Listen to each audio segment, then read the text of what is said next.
feeling pretty good, not gonna lie. Yeah, it's obviously a feeling that you can't explain until it actually happens.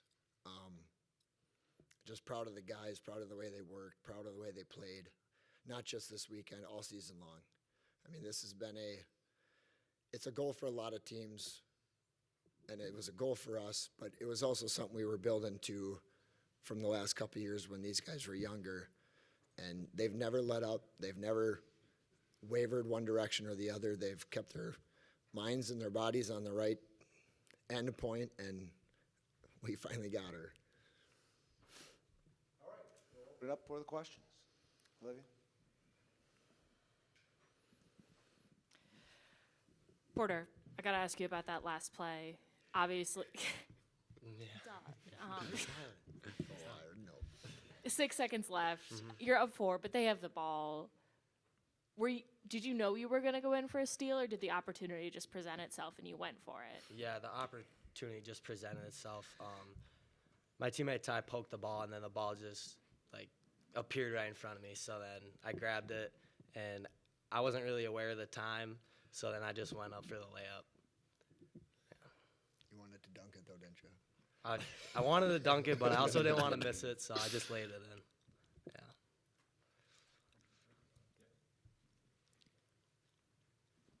Jesse, the defensive work inside, especially by Lasowski today on Boyland, describe the game plan there, what you wanted to do against the big guy inside, and how well that was executed.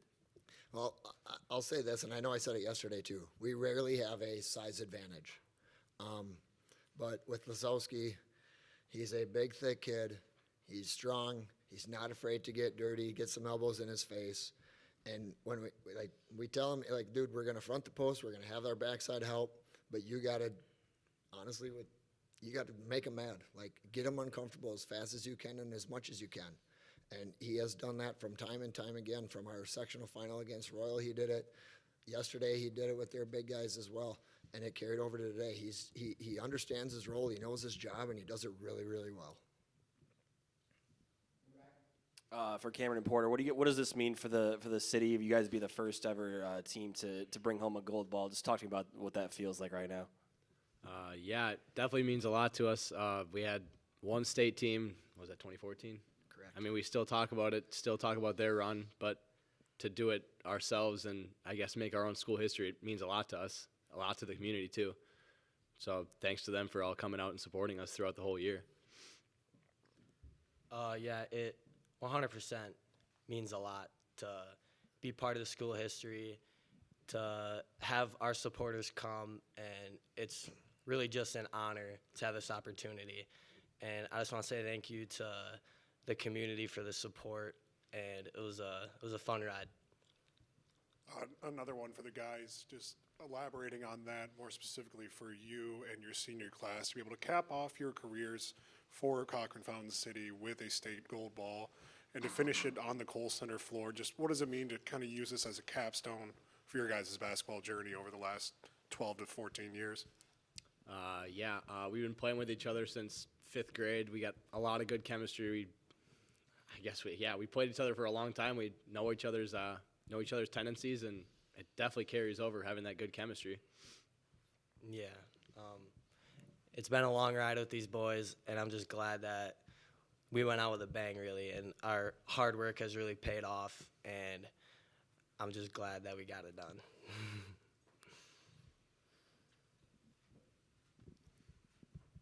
This is for all of you guys. You kind of alluded to this earlier, but I did hear that you potentially needed an extra bus to bring. How many supporters came down to support you guys? What does that mean to you to have, so many people come be here and witness this? All right, I'll say this one first. It's been unbelievable, and I know you guys kind of asked me about it yesterday. I was an assistant on that 14 team, and that was a very similar, awesome situation. But this time around has absolutely exceeded anyone's expectations. From all season long to even the early playoff games, when you have a small school and you're playing a home game and the gym's packed, man, it just gets kids going, it gets us all going, and it's fun to play in front of, and it has continued and grown, and it's been just amazing how much support we have gotten from everyone in the community, everyone in the school. It's been awesome. Want to add anything? Pretty well. I'll take a shot at that one. Well, it really does mean a lot, you know. The fans have always been there, you know. It's just like a Cochrane-Fountain City thing, you know. A lot of alumni stick around and are always watching and supporting.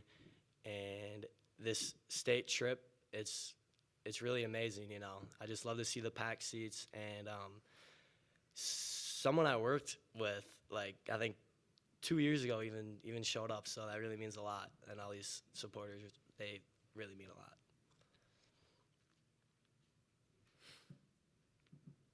Couple of things, Jesse. Started off 1 of 7 from the field. Was that just nerves? And at some point you were 17 of 27. And then at the end of the game, suddenly you had Ty at the free throw line for 4 shots there. Not one of your strongest free throw shooters on the team. Just the thoughts of that, the beginning and the end of this game, those unique situations.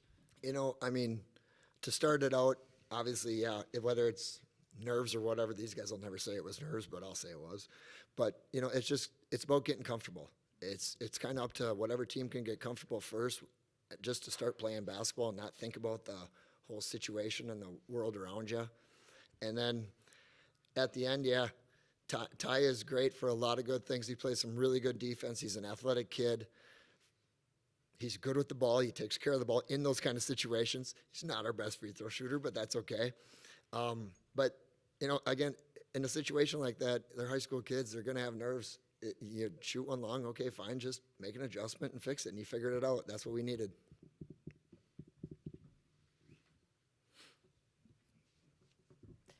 For Cameron, you also had a pretty big play. First half buzzer beater.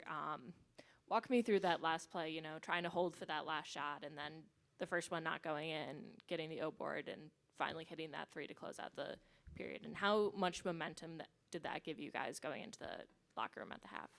For sure. So, I mean, the play set up for Porter, obviously, get to the rim on his own, and that didn't work. Ty saved it. I looked up and saw 4 seconds left and was like, I got to get rid of this thing.